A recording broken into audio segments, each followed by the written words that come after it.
Êxodo, capítulo 28, versículo 36, 37 e o começo do 38. O texto sagrado diz: farás também uma lâmina de ouro puro, e nela gravarás a maneira de gravuras de sinetes, santidade ao Senhor. Atá-la-ás com cordão de estofo azul, de maneira que esteja na mitra, bem na frente da mitra estará, e estará sobre a testa de Arão. Esse mesmo texto, na NVI, a nova versão internacional, ficou assim: faça um diadema de ouro puro e grave nele como se grava um selo, consagrado ao Senhor, que é um dos significados aí da frase santidade ao Senhor. Eu olho para essa declaração da palavra de Deus, eu percebo aqui uma verdade importantíssima. A NVT, a nova versão transformadora, traduziu isso como santo para o Senhor. Eu quero tomar justamente essa frase, e antes mesmo que eu possa explicar o que eu enxergo por trás dessa declaração, eu quero tomar essa frase como tema da mensagem que eu quero compartilhar com vocês hoje: santidade ao Senhor. Deus está descrevendo aqui toda a indumentária que Arão, o primeiro sacerdote ou sumo sacerdote, iria usar. E é muito importante que eu e você possamos entender algo. Adão é o primeiro ministro, o primeiro ministério, em quem nós vemos uma regulamentação da parte de Deus do ministério. Antes de Arão, as pessoas apareciam sacerdotes. A Bíblia faz menção, por exemplo, de um Melquisedeque aparecendo sacerdote, e ninguém sabe quem foi que reconheceu ele ou disse que ele era sacerdote. Você olha para os patriarcas e eles exerciam as funções que depois Deus permitiu que só os sacerdotes fizessem. Não havia nenhum tipo de regra a respeito disso. Mas a partir de Arão, Deus começa a regulamentação do ministério. Quem poderiam ser os ministros, o que os ministros deveriam fazer, em quais condições eles poderiam e quais não estar no ministério.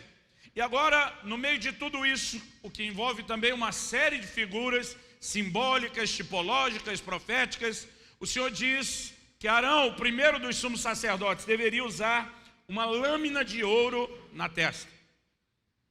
No capítulo seguinte, o 29, ela é chamada de a coroa de santidade. Mas eu preferia numa atualização para os nossos dias, numa definição mais nossa, contemporânea, chamá-la de um pequeno outdoor, que o Arão iria usar na testa. Uma lâmina de ouro com uma gravura grande o suficiente para que todo mundo, quando ele viesse a público ministrar, conseguisse ler essa inscrição. E a inscrição era santidade ao Senhor. Nós temos nos proposto, dentro da visão desse evento Casa de Zadok, levantar essa bandeira de compromisso, de santidade, de integridade.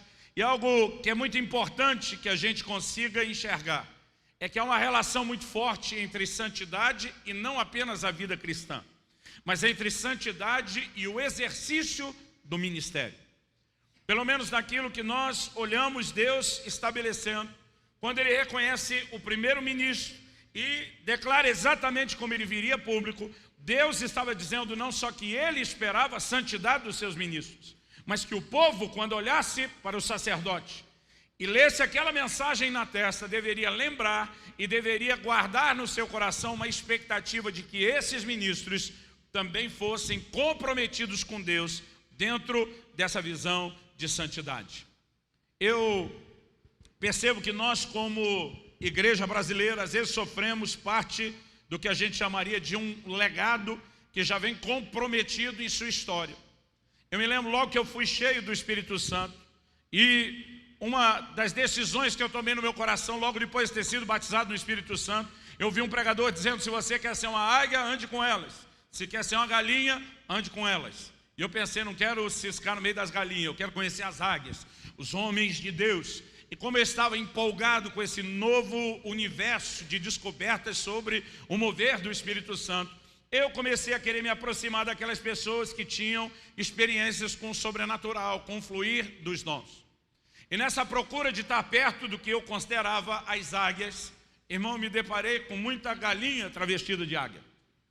Gente que até tinha uma experiência com os dons, mas que passaram com o tempo, e não precisou de muito tempo de convívio para descobrir isso, demonstrar profundas deficiências no seu caráter.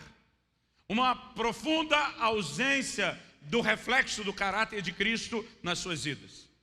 Eu tive a oportunidade de ser estimulado para o ministério, para os dons, através de um pastor que exercia muita influência sobre o meu coração de adolescente, quando eu via as manifestações dos dons, mas não demorou muito tempo para a gente descobrir que aquele camarada estava enfiado até o pescoço na prática de homossexualismo. Aquilo para mim foi um baque, foi um choque.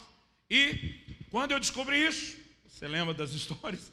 Quando eu descobri isso, eu pensei, rapaz, eu ainda vou continuar correndo atrás das águias, não vou desanimar tão fácil. Mas pensei, dessa vez tem que achar alguém casado, para não ter o mesmo perigo.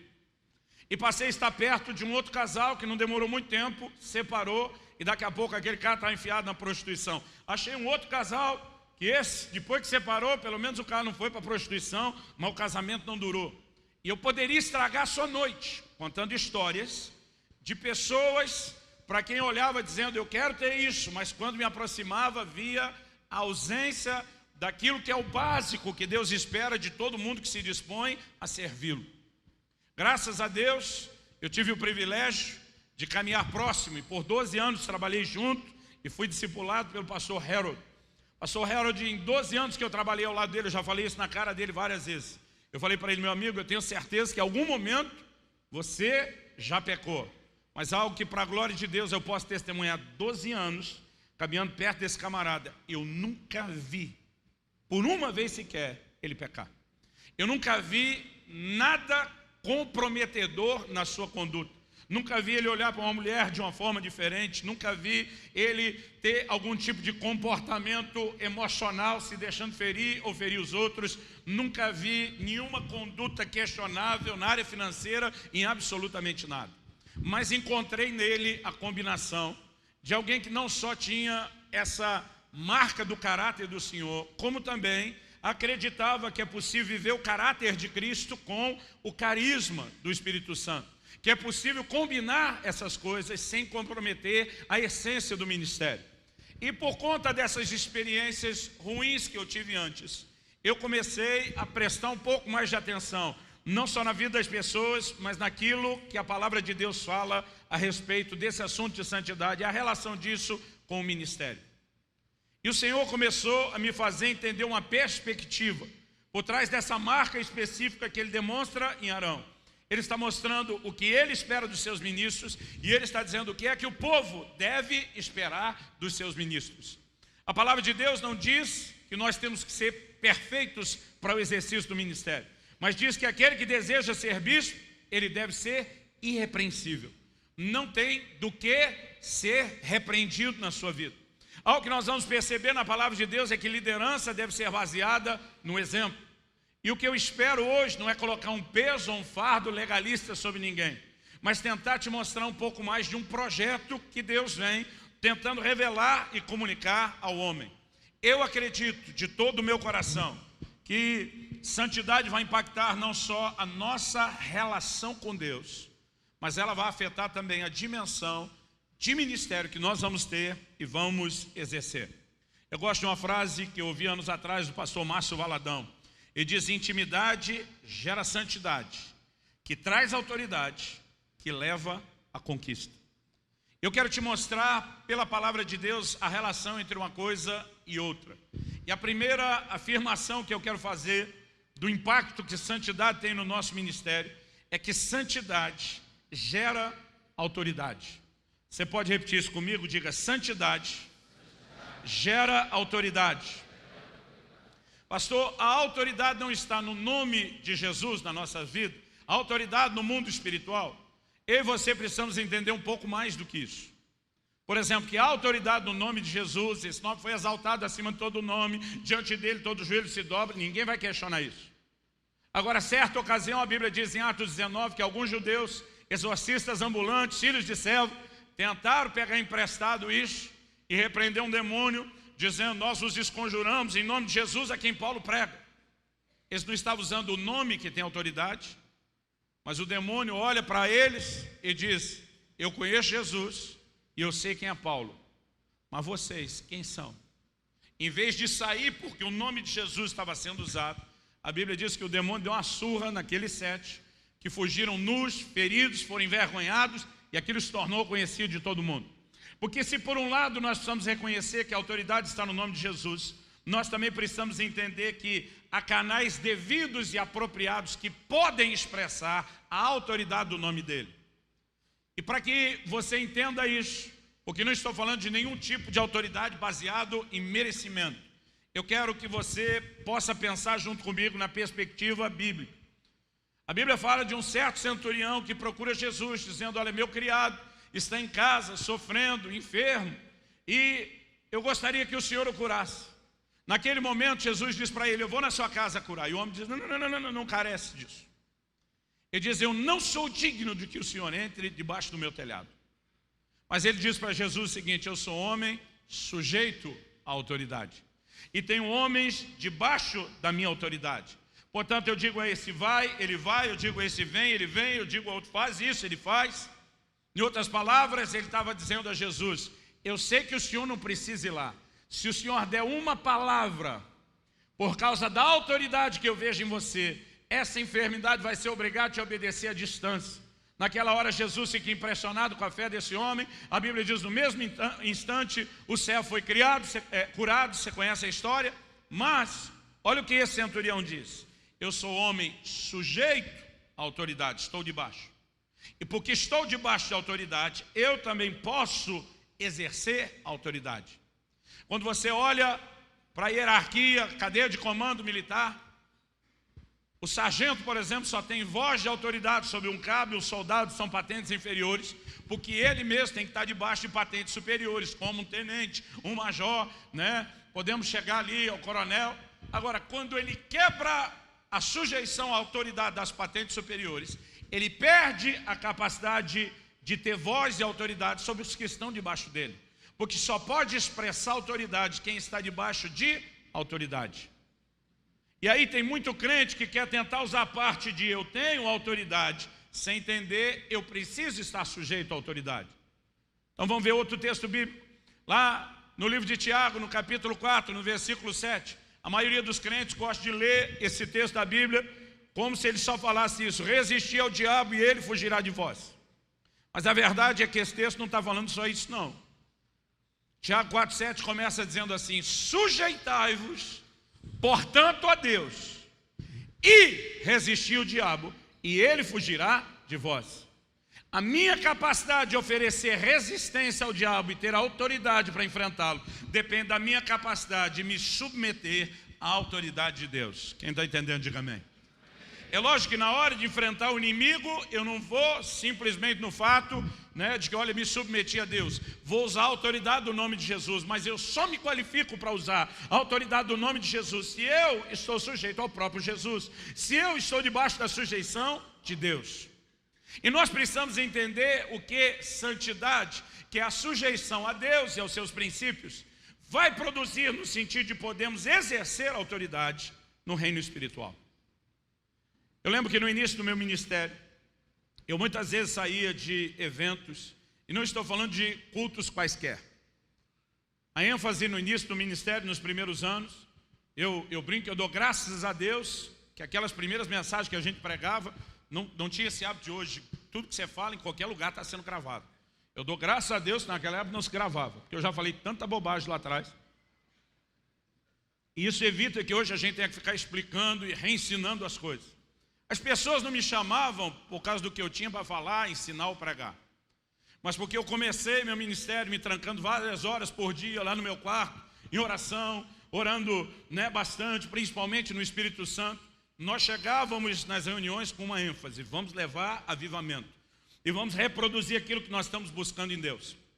E por causa das curas, dos milagres, a turma estava disposta a ouvir a gente falar qualquer bobagem, desde que no final orasse pelos enfermos. E muitas vezes eu saía de reuniões especiais, muita gente salva, muita gente cheia do Espírito Santo, muita gente curada, gente liberta, e a gente tinha aquele resultado que impressionava. Mas às vezes eu saía de um desses cultos com uma sensação, não chegava a ser uma frustração, mas era uma sensação no meu espírito dentro de mim: não aconteceu tudo que era para acontecer. E nessas ocasiões eu ficava me perguntando, será que eu estou ficando muito exigente?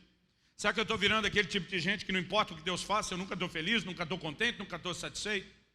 Mas eu pensava, não deve ser isso, porque às vezes eu saía de outras reuniões, onde nem aconteceu tanta coisa como nessa outra. E nessas reuniões que às vezes não tivemos os mesmos resultados, eu muitas vezes saía plenamente satisfeito no meu espírito, com a sensação de tudo o que Deus queria fazer, Ele pôde fazer nesse lugar.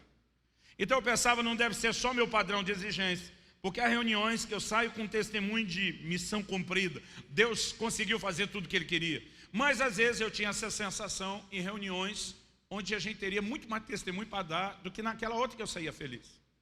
E durante alguns anos eu orava dizendo, Deus, eu quero entender o que é isso. É o Senhor tentando falar algo? É o Espírito Santo pelo testemunho interior tentando me dizer algo? E por anos eu orei a respeito disso. Um dia eu estava orando e o Espírito Santo falou comigo de uma forma nítida e clara. Ele diz, eu quero te dizer por que você tem tido esse sentimento no seu espírito, essa impressão no seu espírito muitos anos. Pensa num cara que ficou apreensivo, na expectativa da resposta. O Senhor diz, porque muitas vezes nas reuniões, realmente não aconteceu tudo que era para acontecer. E essa impressão no seu espírito é o testemunho do meu Espírito Santo, tentando te comunicar algo.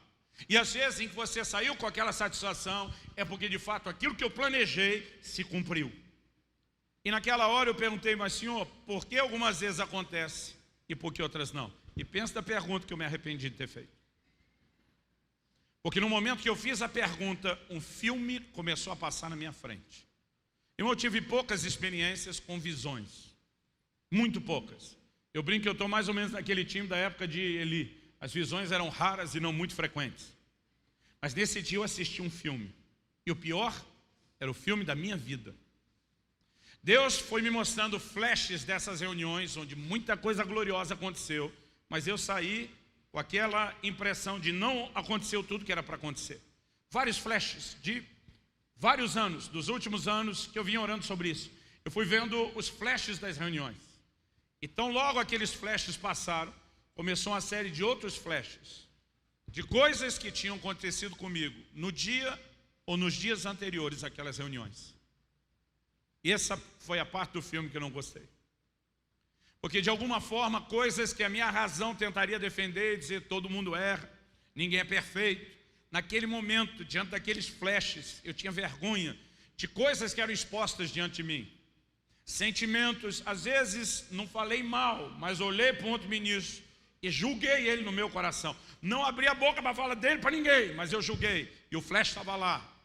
Momentos em que eu deixei alguns pensamentos entrar na minha mente e não deveria ter permitido. Eu fui olhando coisas e nenhuma delas era algo que eu colocaria e classificaria naquele patamar de meu Deus, que coisa mais absurda. Mas a sensação diante da exposição do Espírito Santo é do como eu tinha errado aqueles momentos. E o Senhor falou muito forte e claro ao meu coração. Eu quero que você entenda um princípio. Muitas vezes a sua mente tenta aplacar essa impressão do Espírito de que não foi como deveria, porque você se baseia no fato de que muitas coisas boas aconteceram. Mas o Senhor diz, você nunca conseguiu mensurar que coisas melhores e maiores poderiam ter acontecido se você não tivesse me atrapalhado. Isso me trouxe temor. Por quê? O que Deus começou a me mostrar, e eu quero que você abra para a gente falar disso pela palavra de Deus e não baseado numa experiência.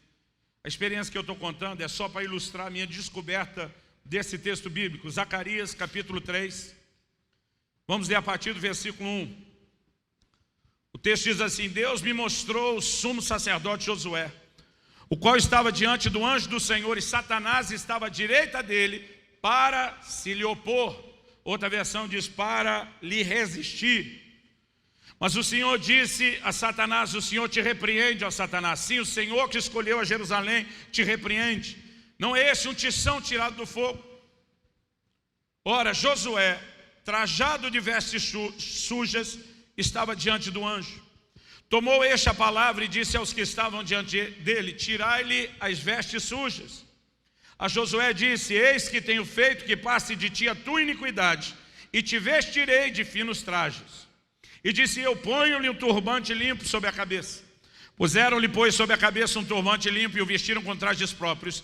E o anjo do Senhor estava ali, protestou a Josué e disse: assim diz o Senhor dos Exércitos, se andares nos meus caminhos e observares os meus preceitos, também tu julgarás a minha casa e guardarás os meus átrios, e te darei livre acesso entre esses que aqui se encontram. Vamos aqui fazer uma pausa. Na visão do profeta Zacarias, ele claramente diz: eu vi o sumo sacerdote Josué. Não é um sacerdote qualquer, era o chefe deles, o principal. A Bíblia diz, ele estava diante de quem? Do anjo do Senhor. Quando a Bíblia usa a expressão artigo indefinido, um anjo, está se referindo a um anjo qualquer. Quando fala o artigo definido, o anjo do Senhor, é sempre uma teofania, uma manifestação do próprio Deus. E você vai ver sempre intercalado com a frase o anjo do Senhor, você vai ver expressões disse o Senhor, o próprio Deus falando. Então você tem o sumo sacerdote Josué, e a Bíblia diz que ele está diante do anjo do Senhor, uma manifestação do próprio Deus. Mas o texto diz, e Satanás estava à direita dele. Para quê? Para se lhe opor, ou para o resistir. Agora a pergunta é, nós estamos falando de um camarada desviado? Não, ele está na presença de Deus. Ele está no exercício do ministério. Deus está olhando para ele dizendo, nós vamos ter que dar uma geral, limpeza na sua vida, rapaz, mas seu caso não é perdido. Então nós não estamos falando de um desviado. Mas quando o profeta vê as vestes sujas, ele ouve Deus dizendo, tire as vestes sujas, vista ele com vestes limpas. E Deus explica o que é a mudança de veste, porque veste na Bíblia fala da condição do homem diante de Deus. O Senhor diz, eu fiz com que passe de você a sua iniquidade. Então, nós temos alguém que apesar de estar diante do Senhor, para o exercício do ministério, tinha sujeira, pecado na sua vida. E mesmo não tendo chutado o balde, não tendo desistido de tudo, procurando estar diante de Deus, pela sua condição, Satanás se coloca ao lado e diz, eu vou resistir você, eu vou me opor a você, eu vou me opor ao seu ministério. No momento que Deus manda trocar a roupa, não manda trocar só a roupa, ele diz, troca também a mitra ou o turbante. A mitra, na Bíblia, o turbante é um símbolo de autoridade. E Deus está dizendo que o pecado compromete a nossa autoridade. Mas quando a situação do pecado é tratada, a autoridade, ela é restaurada. E é justamente uma autoridade comprometida que permite que Satanás nos resista. Algo que nós precisamos entender, querido, é que um posicionamento de santidade diante de Deus, ele gera autoridade no reino espiritual. Você já parou para se perguntar por que é que Jesus foi levado pelo Espírito Santo ao deserto? A maioria de nós diz tudo que alguém precisa para começar o ministério é um enchimento do Espírito Santo. Pois bem, Jesus foi cheio do Espírito Santo e não começou o seu ministério logo que foi cheio do Espírito Santo. A Bíblia diz que o mesmo Espírito Santo que o encheu, o levou ao deserto. Para quê? Lucas 4 diz, para ser tentado pelo diabo. Durante muitos anos, eu li, interpretei e preguei errado esse versículo.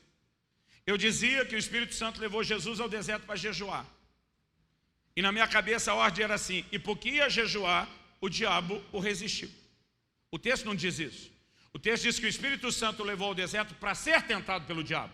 E porque seria tentado pelo diabo, jejuou. A ordem é completamente contrária. O jejum é a ferramenta que ele usa para o confronto com o diabo, que é o propósito pelo qual ele foi levado lá. E Jesus, durante 40 dias, enfrenta não 3 tentações. O que nós lemos daquelas 3 são as últimas, são as cartadas finais. Lucas 4,13 diz, acabadas que foram toda a sorte de tentações. O diabo usou todo o seu arsenal contra Jesus. E não conseguiu uma unha de espaço na vida de Jesus. Porque o mesmo Jesus que foi concebido sem pecado, diz o livro de Hebreus, que mesmo sendo tentado em todas as coisas à nossa semelhança, ele não pecou. E como é que Jesus sai desse deserto? A Bíblia diz que ele entra cheio do Espírito Santo. Mas Lucas 4,14 diz, regressou Jesus no poder do Espírito. E agora um sinal evidente na vida e no ministério de Jesus é a autoridade espiritual que ele passa a ter, operando milagres e sinais de uma forma diferenciada. Irmão, uma pergunta a ser feita. Se Jesus, que era Jesus, precisou de vitória sobre o diabo para ter confirmada a sua autoridade, um fluxo da unção, a pergunta para mim e para você, com resposta óbvia, é: e nós? Se Jesus, que era Jesus, precisou desse processo, por que é que nós vamos acreditar que nós podemos estar no ministério, brincar com o pecado, e isso não vai comprometer a autoridade espiritual? Nós precisamos ter esse entendimento. Quando eu digo que santidade gera autoridade, eu não estou falando de uma autoridade baseada em mérito. Eu estou falando de santidade como uma condição de nós nos sujeitamos àquele que tem toda a autoridade. E porque nos sujeitamos à autoridade dele agora, nós estamos aptos para expressá-la. Santidade, querido, é algo que vai interferir certamente no exercício do ministério. Dá uma olhadinha comigo no que Paulo diz em 2 Timóteo capítulo 2, verso 20. Segunda carta de Paulo a Timóteo, capítulo 2, verso 20. Ele diz: ora, numa grande casa não há somente utensílios de ouro e de prata, há também de madeira e de barro, alguns para a honra e outros para desonra. Olha o verso 21. Assim, pois, se alguém a si mesmo se purificar desses erros, será utensílio para a honra, santificado e útil ao seu possuidor. Você pode repetir essa frase comigo? Diga: santificado e útil ao seu possuidor. Não, vamos naquele modo aleluiado, empolgado. Vamos lá, aumenta o volume da voz, diga: santificado e útil ao seu possuidor. Agora, olha a frase final do versículo: estando preparado para toda boa obra. Como eu estarei preparado para a boa obra, para o serviço, para o exercício do ministério? Santificado e útil ao Senhor. O que significa isso? Ele continua no 22. Foge outrossim das paixões da mocidade. Segue a justiça, a fé, o amor e a paz com os que de coração puro invocam ao Senhor. Irmão, deixa eu te dizer algo. O texto está falando de vaso para honra e desonra, mas não está dizendo que nós fomos arbitrariamente escolhidos para ser um ou outro. Ele diz: se você se purificar dos seus erros, e esse sim é um baita de um condicional, você será um vaso para a honra, útil ao seu possuidor. Quem decide se será ou não vaso para a honra, somos nós. E se nós tomarmos essa decisão de sujeição ao Senhor, nós não apenas seremos o vaso santificado, não só o vaso útil, mas preparado para toda boa obra. Agora, já que mexemos no assunto preparado, vamos falar um pouquinho mais sobre isso.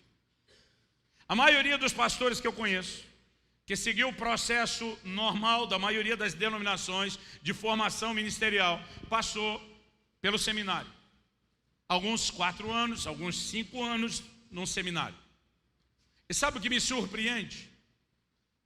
É que eu converso e a maioria quase absoluta, não vou dizer que foi 100%, mas a maioria quase absoluta dos que eu conversei, eles falam de 4 anos estudando muita doutrina, acumulando muito conhecimento. Mas, em 1 Timóteo, no capítulo 3, dá uma olhadinha comigo o que é que o apóstolo Paulo fala. 1 Timóteo, capítulo 3, a partir do versículo 1, ele diz: fiel é a palavra.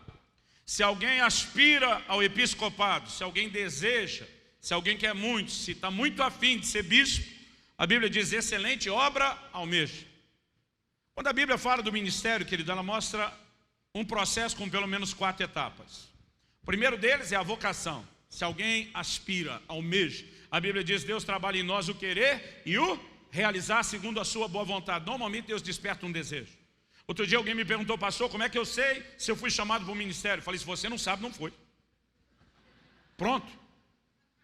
Porque quem foi, sabe que foi.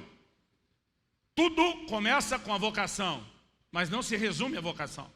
Depois da vocação, ele diz, verso 2: é necessário, portanto, que o bispo ou o candidato a tal seja irrepreensível.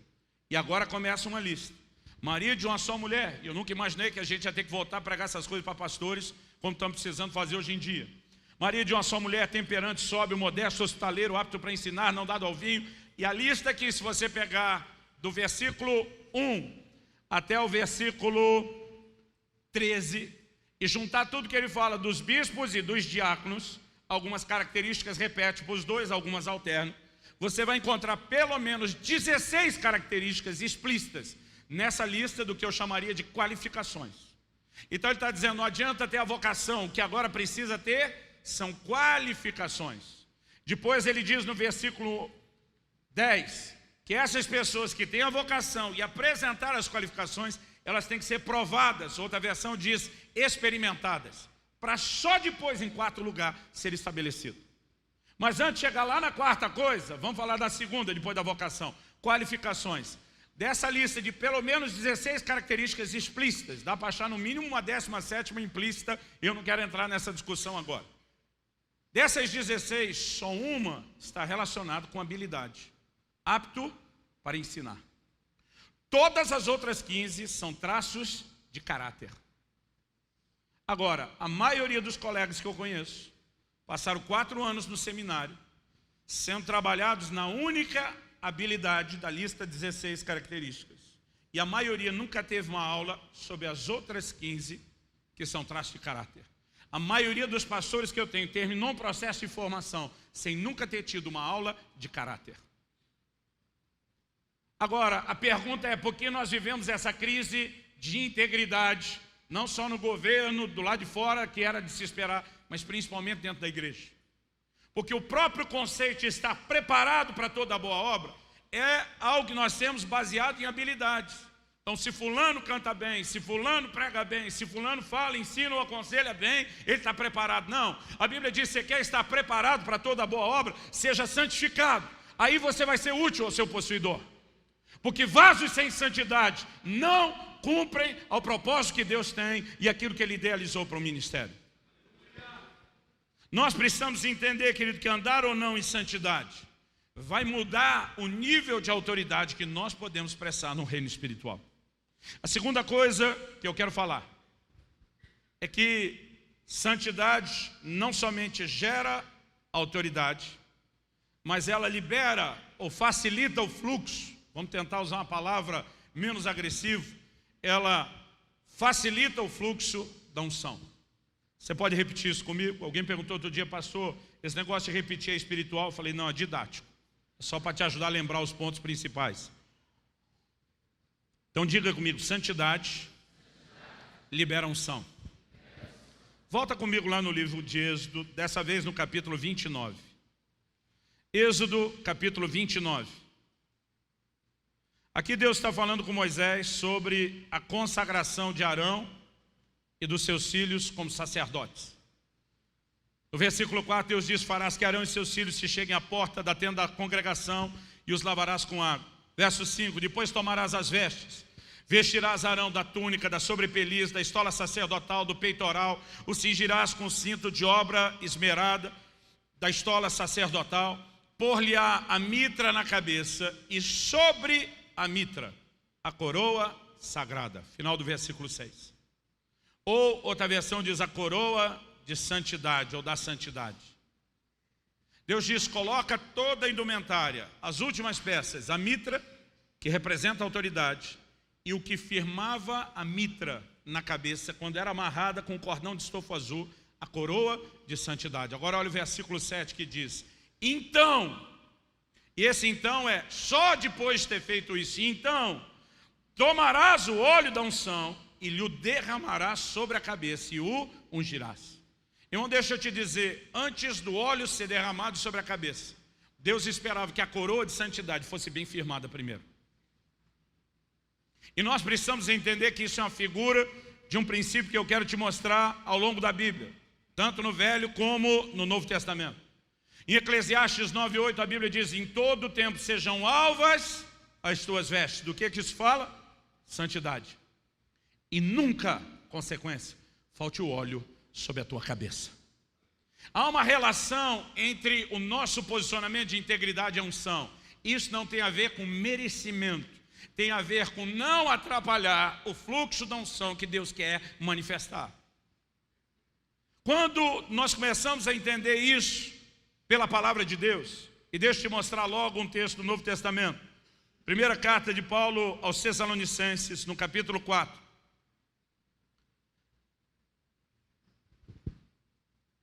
Versículo 3, ele diz, pois essa é a vontade de Deus. Quantos querem viver a vontade de Deus? Diga amém.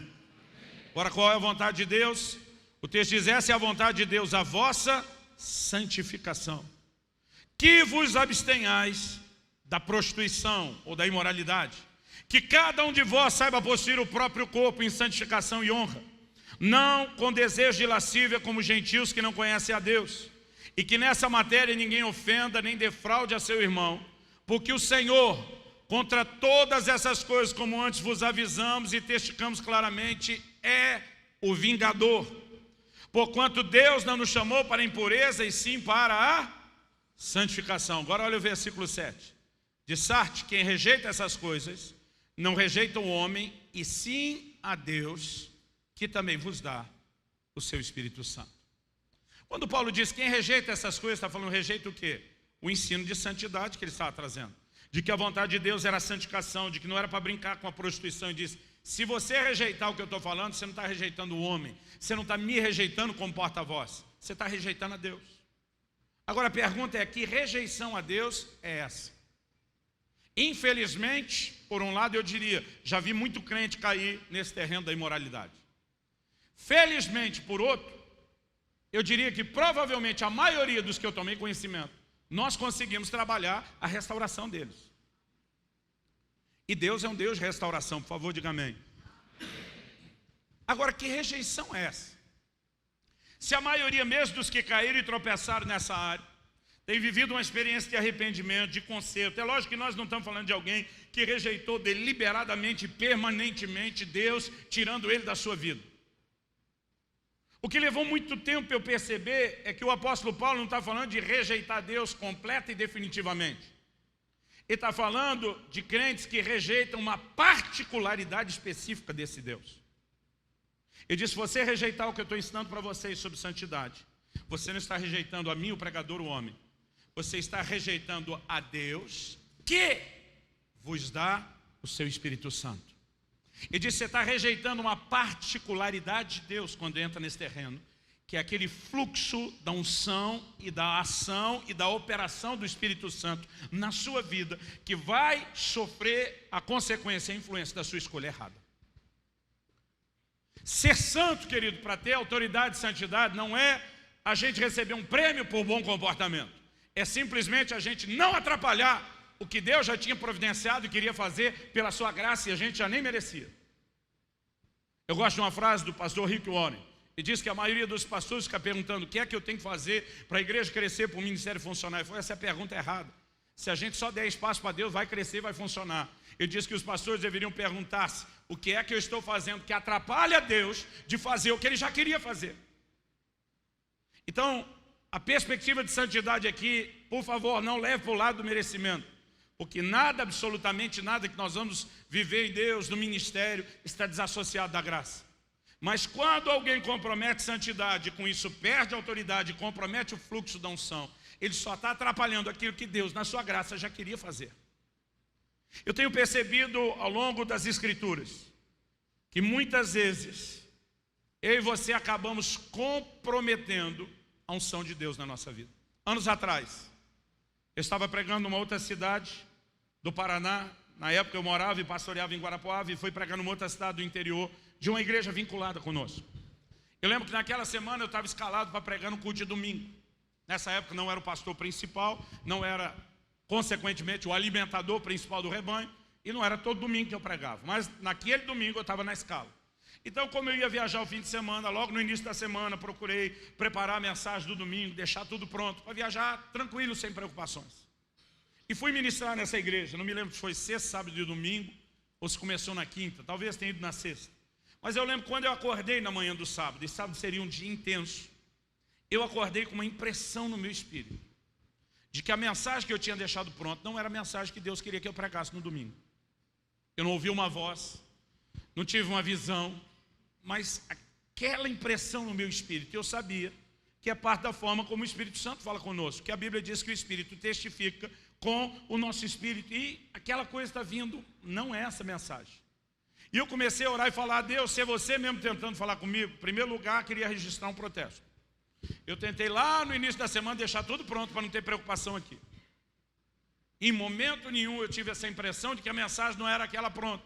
Agora hoje eu vou ter um dia intenso, e eu não tenho tempo de parar e preparar nada. como de fato foi, nós corremos, ministramos o dia inteiro. E além do seminário que era intenso, depois do culto à noite do sábado, ainda ia ter uma reunião com a liderança da igreja. E depois da reunião com a liderança da igreja, eu e minha esposa íamos sentar com o pastor e a sua esposa. E eu sabia que eu ia dormir 2, 3 da manhã, como de fato aconteceu. Isso significava que no domingo eu já não ia conseguir levantar tão cedo. E levantando mais tarde, os irmãos não iam deixar a gente sair sem almoçar. Aquela hospitalidade mais intensa do interior. E eu falei, Deus, saindo depois do almoço, eu só tenho tempo de chegar em Guarapuava, a cidade que eu morava, no Paraná. E eu dizia, é só o tempo de chegar e pregar, eu não consigo preparar nada. Então já naquela manhã de sábado eu estava dizendo, Senhor, se for o Senhor mesmo, o Senhor tem que fazer um milagre. E o dia passou naquela correria, eu não tive nenhuma outra impressão sobre o assunto. E quando chegou a hora de dormir, aquilo ainda estava no meu espírito. E eu fui dormir e falei, Senhor, eu não aguento mais ficar acordado. Eu não tenho força para estudar, para preparar nada. Eu estou cansado e o Senhor tem que levar em conta que eu fiz hora extra para o Senhor. Eu falei, então estou indo dormir. E eu espero que o Senhor possa cumprir o que diz a sua palavra, de que aos seus amados o Senhor dá enquanto dorme. Porque eu não tenho tempo de estudar. Se a mensagem não é essa, o Senhor que me dê outra. Porque eu quero fazer a sua vontade, mas eu não tenho tempo. E eu orei com fé naquilo e convicção. E durante a noite eu tive um sonho. Eu não vou dizer que eu não tenho sonho, mas eu raramente me lembro do que eu sonho. Mas eu acordei e o sonho era nítido. Eu estava num lugar, e é difícil explicar algo que tem um cunho espiritual. Eu estava num lugar que eu estava assim, no meio do nada. Todo dia alguém me falou, pastor, descreva o nada. Eu falei, nada. Não tinha chão, não tinha coisa nenhuma, nada. Eu estava no meio do nada. Enquanto eu estava em pé, no meio do nada, eu percebo pelo meu lado direito alguém se aproximando.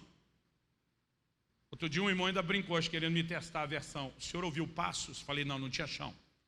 Eu sabia que alguém estava se aproximando, eu não sei te explicar como eu sabia, mas eu sabia. Sabia que vinha pelo meu lado direito, atrás de mim, e parou a uns 2 a 3 metros atrás de mim, meio que para o lado direito. Essa pessoa, quando parou atrás de mim, eu fiquei com a curiosidade de virar e olhar no sonho, para ver quem era, mas eu sentia que eu não tinha permissão de virar e encarar. Mas aquela pessoa que chegou no sonho, ela falou comigo. E eu não sei quem é a pessoa, se ela era só virtual do sonho, se era um anjo de Deus, mas essa pessoa falou, a impressão que você tem no seu espírito, que a mensagem que estava pronta não é a mensagem desse domingo, é correta. É o testemunho do Espírito Santo, é uma mensagem de Deus para você. Na hora que ele falou isso, eu falei, bom, isso eu já suspeitava. O que eu preciso saber não é que essa não é a mensagem. É que se essa não é a mensagem, que outra mensagem eu vou pregar, porque eu não faço ideia. Você pode me ajudar com isso? E quando eu falei isso, apareceu na minha frente. Hoje em dia, numa época mais moderna, a gente chamaria isso de uma projeção multimídia. Na época, era a bendita tecnologia do retroprojetor. Quantos são da época do retroprojetor? Apareceu na minha frente um versículo que eu quero que você leia comigo. Eclesiastes capítulo 10, versículo 1. Irmão, pensa no desespero que me deu quando eu li o versículo, porque eu não entendi foi nada. O texto diz assim, qual a mosca morta faz unguento do perfumador exalar mau cheiro? Assim é para a sabedoria e a honra um pouco de estultícia. Quando eu li, aquele pensamento inevitável vem na cabeça, lascou tudo. O que é que vai sair daí? E eu falei para a pessoa que estava lá, eu falei, eu não entendi foi nada. Ele me disse, há 2 mensagens no sonho. Uma literal e a outra simbólica, profética. Ele diz, o Senhor quer que você pregue a simbólica, a profética. Eu falei, não estou entendendo nem a literal. E ele me explicou o significado do texto. Ele disse, se fosse falar na linguagem de vocês, dos seus dias, seria justo usar aquele ditado popular que vocês têm. Fulano pode acertar 1000 vezes, mas se errar uma, tem lugar que o ditado é só 100 vezes. Mas em outras palavras, um pouco de coisa ruim pesa mais que muita coisa boa. É isso que o texto está falando. O texto, para dizer que um pouco de estultícia pesa mais que a sabedoria e a honra, um pouco de estultícia, um pouco de coisa ruim, pesa mais que toda sabedoria e honra, muita coisa boa na sua vida. Ele, em vez de dar o que para mim era o ditado que me ajudou a entender, dá para ele um exemplo que é daqueles dias. Ele disse, a mosca morta faz unguento do perfumista exalar mau cheiro. Do que ele estava falando? Perfume naquela época não era industrializado como o nosso. Era um trabalho artesanal, demorado, razão pela qual os perfumes se tornavam caros. A Bíblia fala sempre de perfumes como algo caro, porque eles pegavam o óleo e introduziam no óleo puro a essência de plantas e de flores. Você sabe que o óleo tem a capacidade, até hoje a gente usa isso na culinária, de puxar não só o cheiro, mas gosto, sabor. Então eles deixavam algo curtindo no óleo, e quando usavam o perfume, era um óleo perfumado. Quando Jesus está falando sobre jejum e diz, unge tua cabeça com óleo, não está falando de você enfiar a mão no óleo e lambuzar a cara. Ele está falando do camarada vir a público apresentável, perfumado, arrumado. Só que o que ele está dizendo, se a mosca morta e a pessoa no sonho me explicava, não pense na sua mosca doméstica. Algo mudou na minha cabeça, pensei na varejeira e disse, esse não seria o melhor exemplo. Ele diz, tentando usar o que é seu para explicar algo que você não conheceu, pense, e lá onde eu me criei, no interior de São Paulo, a gente chamava de Maria Fedida. Em cada lugar do Brasil o nome muda, chama fede-fede, percevejo. Como que é o nome daquele inseto que fede quando morre? Percevejo aqui. Então a voz dizia, pense nisso para tentar entender. Um inseto que quando morre exala um terrível odor. Ele diz que moscas mortas no unguento, ainda que seja a minoria, elas têm o poder de abafar e anular a grande maioria do perfume. Porque um pouco de coisa ruim pesa mais que muita coisa boa. Fulano pode ter vivido uma vida assim, cheia de honra, uma bobagem que faz no fim, é pelo que ele vai ser lembrado. Mas isso é a mensagem literal. Ele me diz o seguinte, a mensagem simbólica, profética é a seguinte, o óleo é uma figura da unção do Espírito Santo. O bom perfume fala do bom testemunho, ele cita, segundo aos Coríntios 2, que Deus por meio de Cristo, que Cristo por meio de nós manifesta o bom perfume, ou Deus manifesta por meio de nós o bom perfume de Cristo.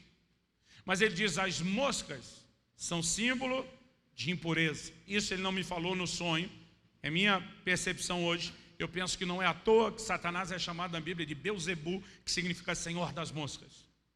Ele diz, a mosca é um símbolo de impureza. Ela está associada ao lixo, a um corpo em decomposição. E basicamente o que ele estava me dizendo naquele dia, a chave da mensagem que Deus quer que você pregue em cima desse versículo, depende da sua resposta à pergunta que eu vou te fazer. E a pergunta que ele me fez foi, por que as moscas caíram no óleo? E a minha resposta foi honesta e sincera, eu disse, eu sei lá. Eu falei, o texto só está dizendo que caiu, não diz por que caiu. Mas ele me diz, é uma questão de lógica. Ele diz, as moscas só caíram no unguento porque ele estava descoberto, destampado, desprotegido. Irmão, pensa num negócio que valia muito dinheiro na época. Quem que mantém um pote de perfume? E hoje muitos de nós, no contexto da cidade grande, esquecemos o que é lidar com o contexto dos insetos. Você começa um pouquinho para fora da cidade para achar que você já lida com volume de inseto muito maior. Quem tem uma coisa dessa, valiosa, preciosa, que pode ser comprometido e deixa esse negócio aberto e destampado? É só alguém que ou podemos classificar isso de um acidente, descuidou, ou alguém que deliberadamente está sendo negligente e dizendo, eu não dou valor a isso. E naquela hora ele falou comigo, o foco da mensagem que você deve pregar nessa celebração do domingo é uma advertência de Deus para que a igreja não brinque com a unção. O Senhor me disse naquele dia, o que falta para a igreja hoje não é unção, o que falta para a unção de vocês é eficácia, porque vocês não protegem a unção que foi dada a vocês. E ele começou a falar comigo dessas moscas que nós nos tornamos tolerantes e deixamos o óleo destampado. O Senhor falou para mim, muitos casais, que você viu o casamento ser arruinado pelo adultério e teve que ter um trabalho árduo de restauração depois. Não caíram no adultério da noite para o dia. O Senhor diz, muitas dessas situações começaram com jogos emocionais, com pequenos flertes, com pequenas brincadeiras, o que já nos foi advertido pela manhã, que nós temos que tomar cuidado. E o Senhor diz, muitas vezes a exposição a pequenas impurezas tem anulado o efeito de muita unção sobre a vida de vocês e sobre a igreja. E aquilo, eu confesso, me trouxe temor ao coração. Até porque eu não tenho tempo, e esse não é o propósito, Mas nós não anulamos o efeito da unção da noite para o dia. Há ministérios, e eu gosto de dizer, ninguém cai da noite para o dia. O homem ou a mulher de Deus que caiu, ele não caiu da noite para o dia, ele vai caindo. Há um processo onde nós vamos negligenciando muita coisa, como foi dito aqui de Sansão, até que o Senhor finalmente se retire e retira a sua mão de sobre a nossa vida. Agora, muitas vezes nós estamos no embalo de uma colheita de coisas que nós plantamos. E eu tenho dito para alguns, o fato de que você está tendo resultado do ministério não significa que Deus está avalizando os caminhos ou os meios que você escolheu. Deus disse para Moisés, fala a rocha. Em vez de falar, ele feriu. Mas deu água ou não deu? Deu. Mas não é porque está dando resultado que Deus está avalizando o seu método. E não é porque deu resultado que depois, além de não avalizar, ele não vai te chamar para uma conversa de pé de orelha e prestação de contas. Mas nós precisamos entender que nós não devemos brincar com a unção. Cantares 2:5 fala das raposinhas que destroem as vinhas. Eu creio que muito do problema que nós acabamos gerando nas nossas vidas tem a ver com o descuido, não com aquilo que parece ser as grandes coisas, mas com o relapso com as pequenas coisas. Eu ouço testemunho de muita gente que o casamento terminou. E quando você vai conversar, normalmente não é uma grande coisa que destruiu. É uma soma de muitas pequenas negligências. E naquela noite, o Senhor falou algo ao meu coração que eu quero compartilhar aqui. Durante aquele sonho, aquela pessoa falou comigo e disse, e quando você pregar sobre o tema amanhã, conte aquela história, daquele episódio tal que aconteceu com você e seu primo. E eu vou contar a história, porque se você não lembrar a mensagem toda, pelo menos você vai lembrar a história. E eu espero que lembrando a história, você fique pelo menos com a aplicação da mensagem. Eu não tenho certeza se eu tinha 12 ou 13 anos de idade. Já faz muito tempo, você tem que me dar um desconto. Mas se eu tinha 12, meu primo tinha 11. Se eu tinha 13, ele tinha 12, porque eu era um ano mais velho que ele. Ele veio, morava em outra cidade. Nessa época eu morava em Campinas. Ele veio passar uns dias de férias em casa junto com a mãe dele, minha tia. E uma das brincadeiras nossas prediletas era sair pelas ruas. Eu vi a maioria das casas do meu bairro serem construídas. Quando eu mudei, tinha muito terreno baldio. E ao longo dos anos, nós fomos vendo a maioria dos terrenos das casas serem construídas. E uma das nossas brincadeiras prediletas era achar as construções, as casas em construção para brincar lá. Especialmente quando já tinham batido a laje. E dava para pular de cima da laje algum monte de areia. Era aquilo que de predileto nós tínhamos. Só que meu primo chegou à noite. No dia seguinte nós acordamos cedo, férias escolares, não tinha aula, doido para brincar, mas amanheceu chovendo. E nossas mães não nos deixaram sair de casa com chuva. E nós esperamos a manhã inteira e não parou de chover. E passou o almoço, não parou de chover. E entrou a tarde e não parou de chover. A gente não tinha nem espaço para brincar dentro de casa, que era muito pequeno e apertado. O único espaço lá de fora no quintal que poderia usar era a garagem. Mas naquela época, os pais da gente compravam carro para usar no domingo. Meu pai deixava o carro na garagem durante a semana e ia trabalhar de ônibus. Carro era artigo de luxo, não se usava toda hora nem para qualquer coisa. Então, o carro estava na garagem, nem o espaço da garagem a gente tinha. E nós estamos num tédio, lá para umas 4 da tarde, deu uma estiada, parou a chuva. Eu lembro que virei para meu primo, bora, vamos para a rua, vamos brincar. Meu primo, vou me arrumar ali e já volto. Daqui a pouco ele volta. Isso foi há muito tempo atrás, então você tem que ter pelo menos a minha idade para saber do que eu vou falar. Mas meu primo vem, usando no pé um tênis zerado, ele ia estrear a primeira vez. Quem lembra do Bamba? Ok. Ele vem com o Bamba era uma imitação mais barata do All Star, né? Quem não tinha, aliás, o All Star era para alta classe social, o Bamba era para classe média, que era meu primo. Eu era da turma que andava de quichute. Vocês lembram do quichute? Aliás, quichute para minha turma, quem tinha já era meio burguês, né? Era um negócio assim, meu primo sai com um Bamba, que eu olhei cano alto, uma corzinha creme. Eu, uau, quando eu vi ele de Bamba, fiquei impressionado. Mas quando nós estamos saindo, minha tia que viu ele saindo, diz, ei, onde você vai com esse tênis? Vou brincar. Ela falou, não, tênis novo? Isso é para sair, lembra? É para sair, era assim que falava, pelo menos lá no Sudeste. Aí ele disse, mas eu vou sair. Ela falou, você sabe que não é esse sair. É sair quando nós formos num lugar sério, decente, importante, que você tem que arrumar. Falei, mãe, o tênis é novo, eu nem estranhei ainda. Deixa pelo menos eu estrear. Aí a minha tia falou para ele, eu sei onde é que vocês vão andar. E depois de um dia inteiro de chuva, você vai voltar com esse negócio todo sujo, encardido, e quem lava sou eu. Não, mãe, mas eu prometo que não vou sujar. Ela dizer, essa é uma promessa, você não pode cumprir. porque você nunca honra isso. Não, mas eu vou. E começou uma discussão. Gente, na minha cabeça, deve ter levado pelo menos uns 20 minutos. Pode ser que a ansiedade do menino que esperou o dia inteiro esteja aumentando. Mas aquela discussão não tinha fim. Eu vou, minha tia dizia não vai, eu vou, não vai, vou, não vai, ficar naquela. Eu falei, cara, vai chover de novo, nós não saímos ainda. Troca esse, não, eu vou, não vai. Eu falei, mãe, se eu voltar com uma sujeirinha, só pode me dar a maior surra da minha vida. Ela disse, pois agora vai, só para eu te dar a surra no final. E minha tia era brava. Então meu primo, quando saiu, pensa num cara que estava todo cheio de cuidado. Ele andava no meio da rua, porque o asfalto tem aquela inclinação, é meio abauroado, né? Existe esse negócio que eu falei, abauroado, de onde saiu isso agora? Você viu um flashback de algum momento de cultura, né? E as poças d'água ficavam mais para o lado da guia, da sarjeta. Então ele está andando, cuidando com o carro, andando no meio do asfalto com cuidado. Mas a gente foi andando, saímos do nosso bairro, entramos em outro, saímos do outro, entramos em outro ainda, demos uma volta, daqui a pouco estamos em outro. E nesse outro eu não costumava ir muito. Quando nós estamos passando nesse terceiro bairro, a gente viu uma casa em construção, já estavam cobrindo com o telhado.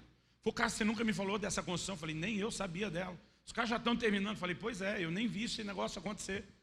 Ele disse, vamos entrar. Eu falei, não vamos não. Não, vamos dar uma olhada. Eu falei, o Bamba. E daí a gente entra com cuidado. Eu falei, você vai entrar por onde? Gente, era um terreno assim de uns 10 metros. Acho que daria daqui na parede, onde as cadeiras estão encostadas ali. Não devia ser muito mais do que isso. Como que estava a disposição da entrada da construção? A gente olhando para a rua. Do meu lado direito tinha uma pilha de tijolo, que depois do dia inteiro chovendo, aquele negócio escorria água vermelha na pilha de tijolo. Do lado tinha um monte, eu não me lembro mais se era de areia ou de terra. De um lado era areia, do outro era terra. Eu posso estar só trocando a terra e a areia. Do lado de lá tinha uma pilha de brita, de pedra de construção. E se lá era a terra, que era areia, se lá era areia, que era terra. Entre essas duas pilhas dos dois lados tinha uma poça d'água gigante, que pegava o resto. A poça emendava nas pilhas do lado de lá, do lado de cá. Era um pequeno laguinho na frente da casa. Eu lembro que eu falei para ele, você vai entrar por onde? Se você for pelo tijolo, você suja o tênis. Se você for pela brita, você suja o tênis. Se você for pela areia, for pela terra, você suja o tênis. E se você for pela água, suja o tênis. Ele falou, já tem uma ponte em cima da água, que eram essas tábuas de construção. Eu falei, criatura, quando você chegar no meio da ponte, que é essa tábua que está estendida, com o seu peso ela vai descer e você vai molhar. Não, estou calculando, não vai não. Está aí uns dedos, não davam um palmo acima d'água, mesmo que ela baixe com o meu peso, não vai encostar, pode chegar perto, eu vou devagar. Eu falei, amigo, vamos fazer o seguinte, cara, o dia já está acabando, não dá para não fazer nada hoje. Amanhã a gente volta. Ele falou, não, eu tenho que entrar ali agora.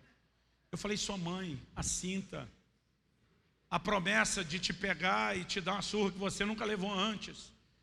Aí ele falou, não, eu tenho que entrar. Ele falou, você não está ouvindo? Está chamando meu nome. Eu dizia, cara, vamos embora. Ele falou, não, eu vou entrar. Eu falei, não faz isso. Não, eu vou entrar. E lá foi ele. E daí ele entra e vai pisando nessa tábua de construção com muito cuidado. Ele vai andando jeitosamente. A tábua começa a ranger. Quando ele vai chegando perto do meio, ela começa a ir afundando. Mas ele vai com muito cuidadinho. Ela chega perto da água, mas mal, encosta, e ele com cuidado passou e entrou do outro lado. Quando ele entrou, falou, vamos. Falei, eu não vou. Ele falou, mas você pode sujar o tênis, sua mãe não vai te bater. Falei, irmão, não vou ser cúmplice da sua burrice. Faz o que você queria fazer, eu vou te esperar aqui para você sair logo. Ele falou, não, eu acho que você não está entendendo que eu sou invencível, ele me disse. Eu acho que eu passei com muito cuidado. Eu vou voltar agora andando normal. Falei, criatura, você já está aí. Faz o que você tem que fazer, não precisa sujar. Não, não vou sujar. E aí ele volta agora pela mesma tábua, só que dessa vez ele vem andando rápido. A tábua começa a balançar e balançando, começa a bater na água, mas bate só a parte de baixo. Ele atravessa, sai do outro lado sem nada. Eu já estou começando a achar que ele é invencível. Falei, cara, desnecessário você brincar com isso, vamos embora. Ele falou, não, só passei para você ver. Agora eu vou voltar correndo. Minha vontade era dizer, sua anta, não faça isso. Não, eu sou invencível. E olhe, e lá sai, o perdão da palavra, a anta do meu primo naquele momento correndo. E ele passou correndo, batendo os pés na tábua, e lógico que a tábua batia na água. Irmão, não me pergunte como, porque aquela água, por causa do tijolo, as outras coisas, estava assim bem vermelha. Ele passa correndo naquela tábua, a tábua batendo na água, espirrando água, e ele chega do outro lado, não me pergunte como, sem um pingo de sujeira. Ele falou, tá vendo, eu sou invencível, agora já estou acreditando que é. Minha cabeça está só pensando, como diria o bom carioca da Baixada, caraca, como é que ele conseguiu isso? Falei, então tá, faz o que você tem que fazer, vamos embora. Ele falou, não, agora eu vou passar pulando. Falei, não. Essa não tem, vou passar pulando. Falei, dessa eu não escapo, vou passar pulando. E lá vem, pulando na tábua. E quando ele pula bem no meio, irmão, com aquele peso ainda, com impulso, desce aquela tábua para dentro da água, com os dois bamba, aquela corzinha creme, aquilo some dentro da água vermelha. Eu só lembro quando a madeira vem voltando e trazendo ele de volta. O bamba tinha 2 respiros do lado, 2 furinhos. Eu só lembro daquela água vermelha jorrando pelo furinho. E meu primo olha assim como quem está surpreso e diz, sujou.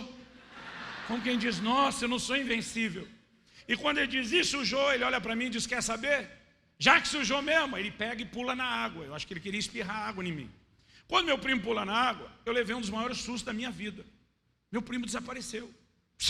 Eu fico imaginando o que será uma cena que a Bíblia descreve de arrebatamento da igreja.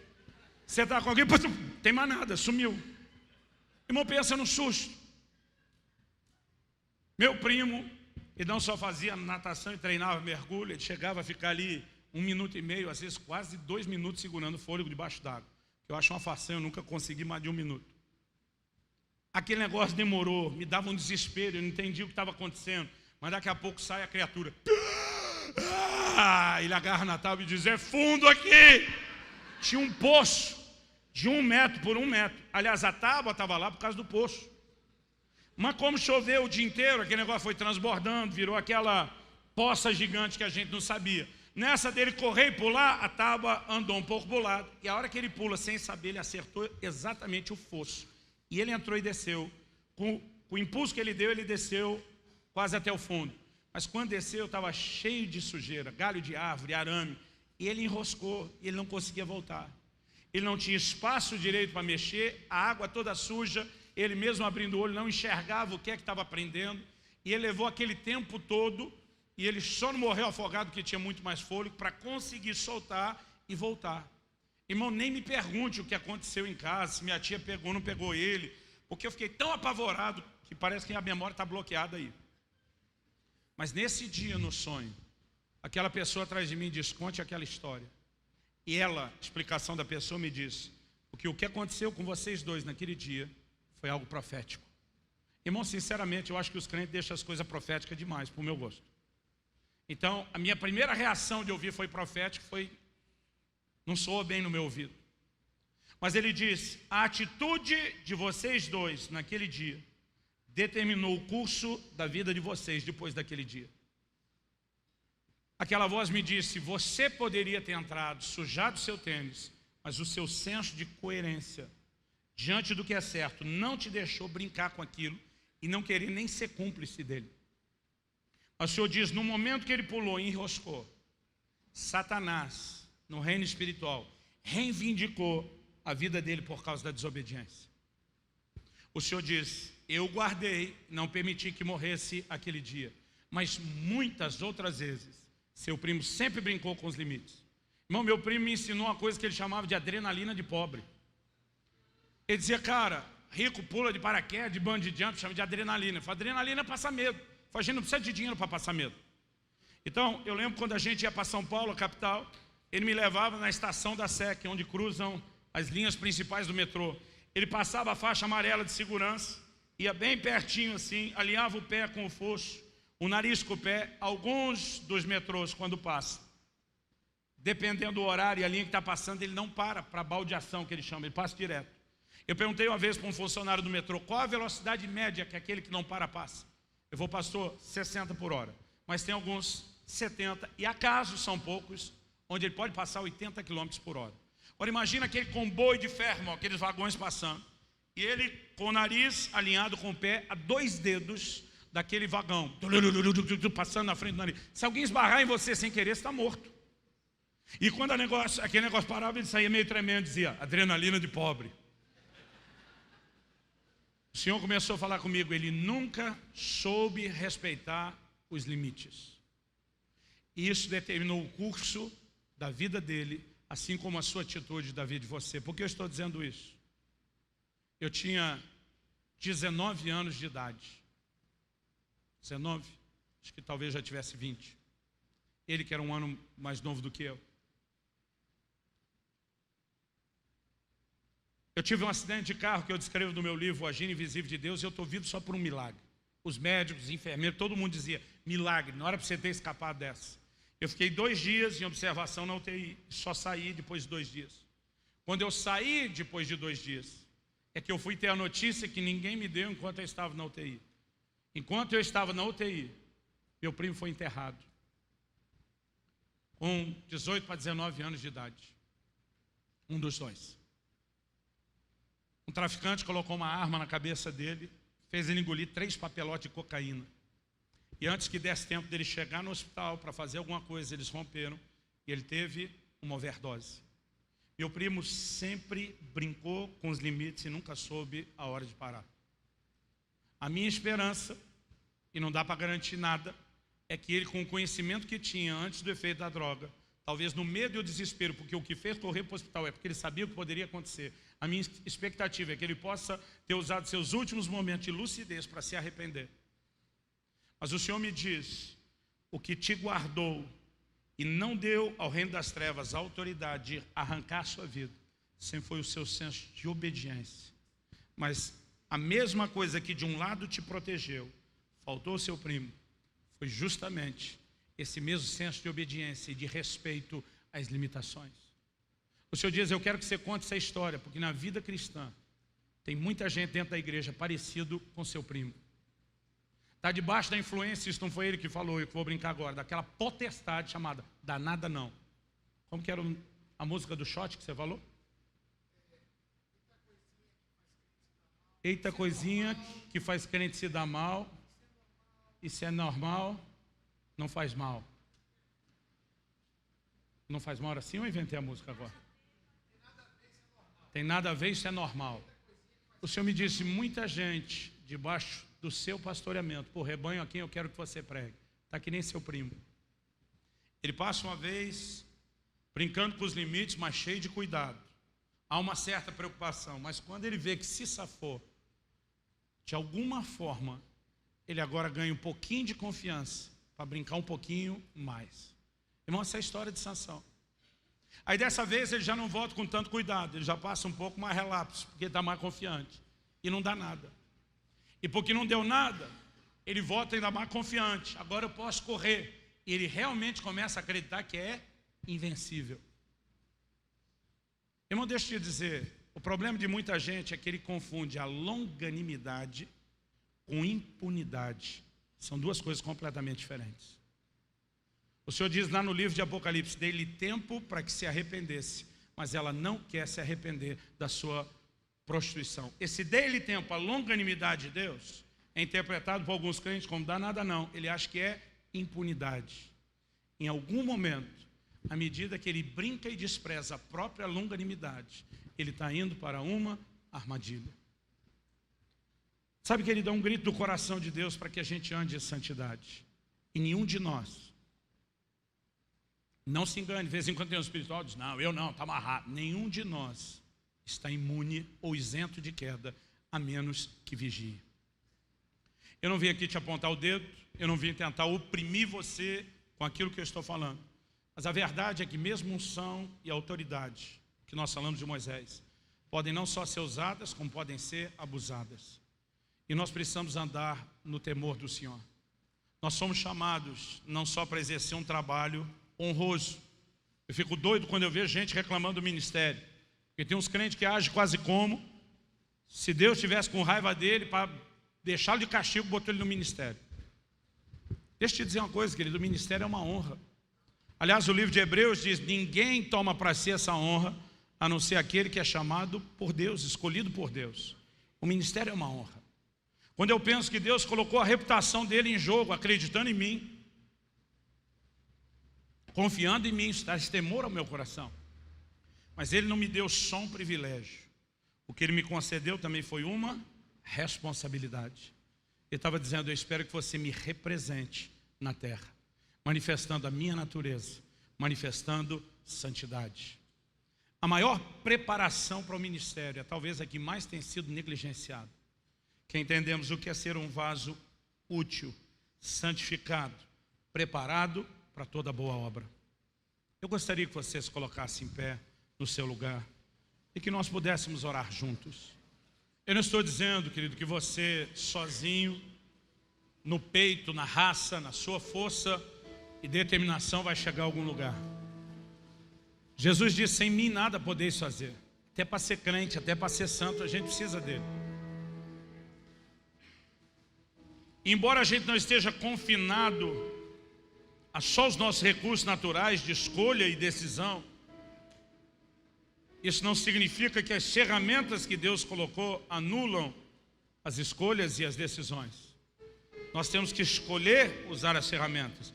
Nós temos que escolher nos sujeitar a Ele. Nós temos que escolher vencer o pecado. Isso é uma escolha que eu e você fazemos dia após dia. E nós precisamos entender, e essa conferência nasceu, querido, com uma intenção: propagar uma visão que não pode estar ausente do ministério. Uma visão de santidade. Eu não estou falando de nenhum tipo de legalismo imposto sobre as pessoas, mas de uma consciência transformadora. Uma consciência que vai nos manter debaixo do temor do Senhor. Dia desse preguei sobre esse assunto e uma pessoa falou, não, pastor, o jeito que o senhor está falando de Deus, eu vou ficar com medo. E me ensinaram que eu tenho que obedecer por amor. Eu falei, não, mas te ensinaram certo. Jesus falou isso. Ele diz, aquele que tem os meus mandamentos e os guarda, esse é o que me ama. Minha motivação de obediência deveria ser o amor e não o medo. Eu falei para ele, mas se você escolher não obedecer, é melhor ficar com medo. Porque o fato de que eu tenho que obedecer por amor não significa que se eu não amá-lo a ponto de obedecer, que não haverá consequências daquilo que eu estou fazendo. Porque hoje em dia está uma conversa, irmão, onde a graça, em vez dela ser o empoderamento de Deus na sua vida para viver a santidade, e esse é o verdadeiro ensino da graça. O apóstolo Paulo fala, quando ele escreve aos Coríntios, ele diz, na graça de Deus, e quando ele faz essa afirmação, eu acredito que não tem como viver isso sem ser a graça de Deus. Ele diz, porque a nossa glória é essa, segundo aos Coríntios 1:12, o testemunho da nossa consciência de que com santidade e sinceridade de Deus, não com sabedoria humana, mas na graça divina, temos vivido no mundo e mais especialmente para convosco. Viver na graça, querido, é viver em santidade.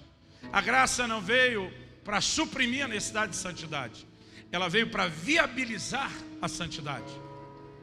Na velha aliança, Deus deu uma palavra que tinha que ser obedecida. A não obediência dessa palavra trazia consequência. Mas a força da lei mostrou a impotência do homem que não tinha condições de obedecer. O que é que mudou na graça? O ambiente da graça não significa que nós não temos mais obediência. O Evangelho é chamado de uma forma muito clara. Paulo, escrevendo aos Romanos, fala da obediência da fé. Jesus diz, pregue o Evangelho, faça discípulos das nações, ensine-os a guardar o que eu vos mandei. Nós continuamos tendo uma palavra. Ainda que com aplicações diferentes da lei do Velho Testamento, nós temos mandamentos a ser obedecidos. A não obediência continua tendo consequências, mas a diferença é que agora há uma ação da graça de Deus que nos transforma, que nos empodera para poder ter aquilo que não tínhamos antes, a capacidade de viver em santidade e obediência. Tito escreve e diz, a graça se manifestou salvadora a todos os homens, ensinando-nos que, renegadas as paixões, as impiedades mundanas, vivamos no presente século de forma sóbria, justa e santa. A mesma graça que me tira do pecado me ensina a renunciar ao mundo e a viver em santidade. Nós precisamos entender esse empoderamento divino para poder ser santo. Não no nosso esforço.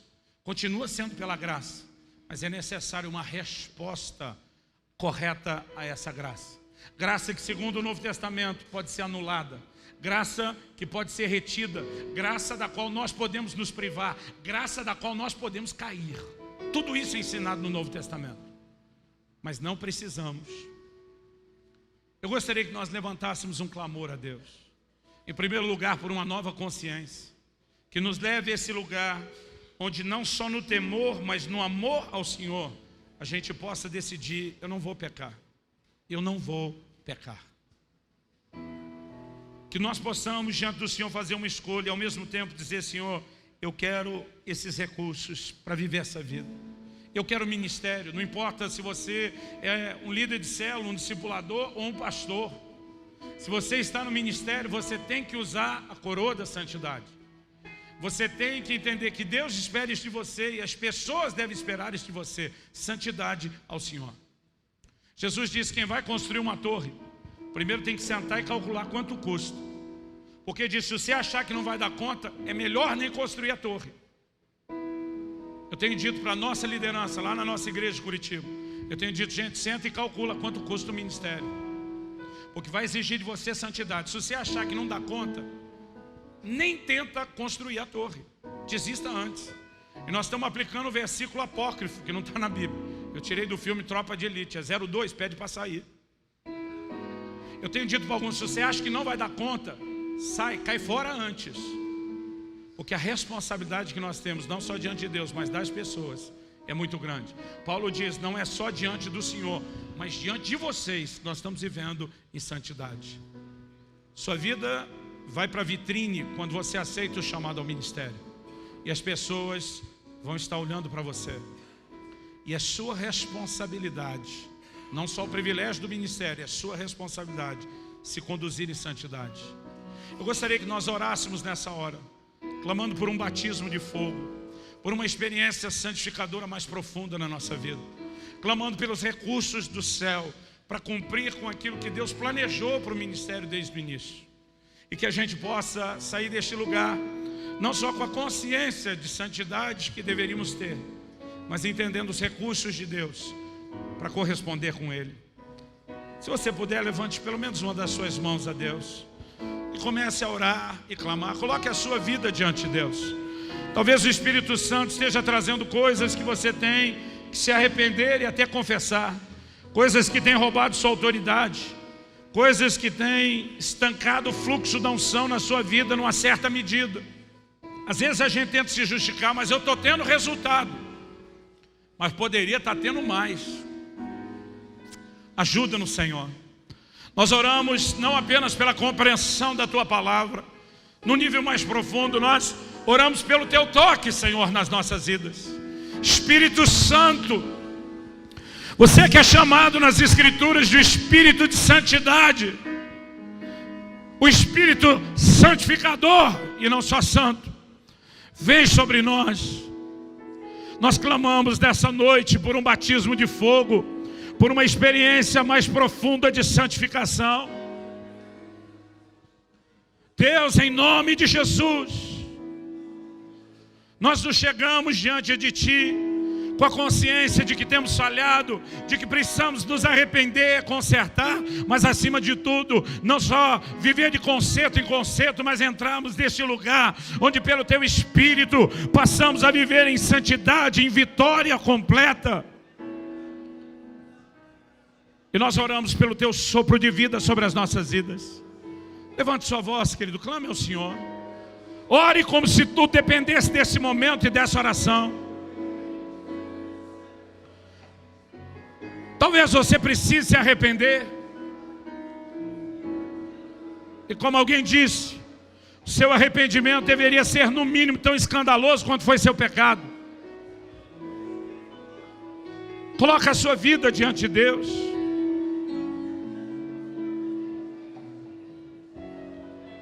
E vamos permitir que o Senhor, como fez com o sumo sacerdote Josué, nos dias do profeta Zacarias, que Ele possa trocar as nossas vestes, que Ele possa remover as vestes sujas,